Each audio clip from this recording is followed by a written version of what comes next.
That little progression in the key of D was a shuffle.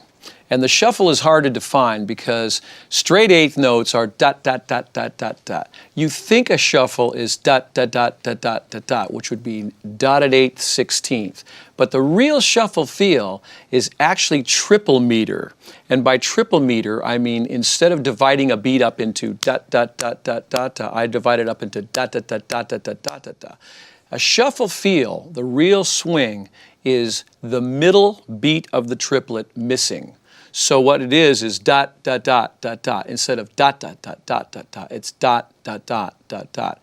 And that's really hard to feel. I mean, a lot of guys have a lot of problems with the shuffle, and a lot of shuffles don't feel good.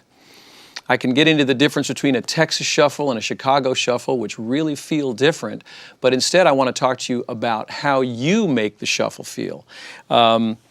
I was playing along with a track that's obviously a drum machine, you know, and most jam tracks you find, whether they're on CDs or on websites or whatever, most of them are a drum machine kind of a thing. Somebody put it together for themselves to practice a certain progression or feel and didn't go out and hire a real drummer.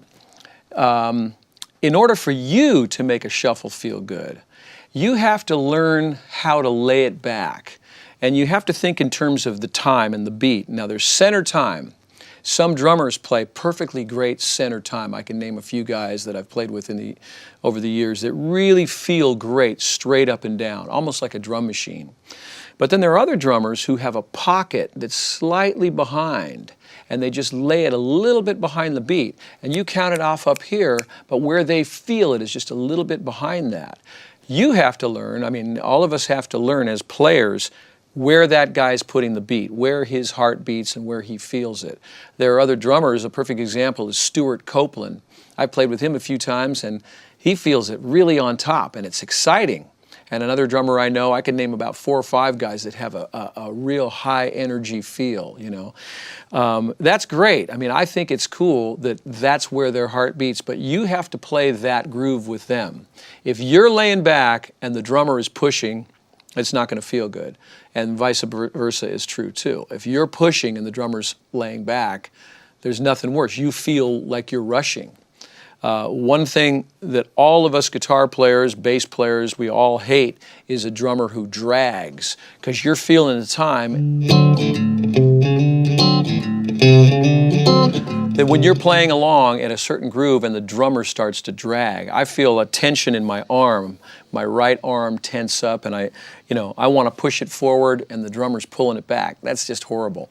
So what you have to learn is to play with the drummer. You have to learn where his heart beats, where his time feel is. And this is something that takes a long time. For years I've listened to the hi-hat. The hi-hat is kind of this little inner time thing. Remember, the bass player is going with the kick drum. Usually those guys are locked in sort of more modern music. But the hi-hat's playing little figures and accents, especially if he's playing sticks on the hi-hat. That's a great place to find out where his time really lies. So now, getting back to the track I just played on.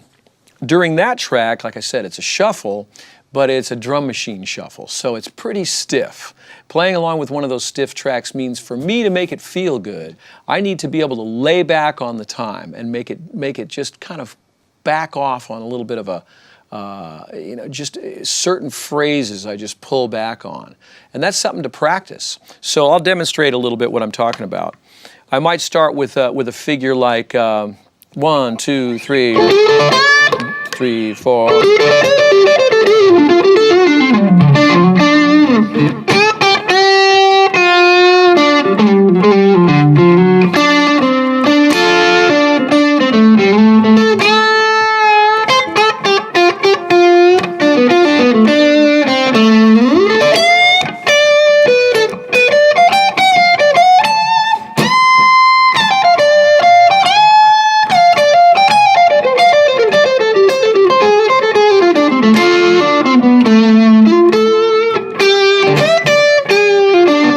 So some of those phrases I'm pulling back on, some of those phrases I'm being real intense with. And I think that's what makes the music live and breathe. That's what makes you a stronger player and makes you able to play with drummers. But if I watch video of Jimi Hendrix playing, You know, sometimes there's a video of him playing in some theater in England, I remember, and he's not tapping his foot, and he's not doing anything tense. Instead, you can see that he's feeling the time from the top of his head to his toes.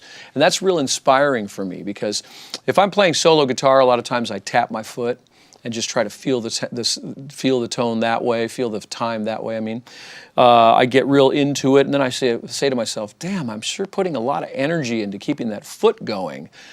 Once I relax, it feels much better. You know, once I feel the time internally, it feels better.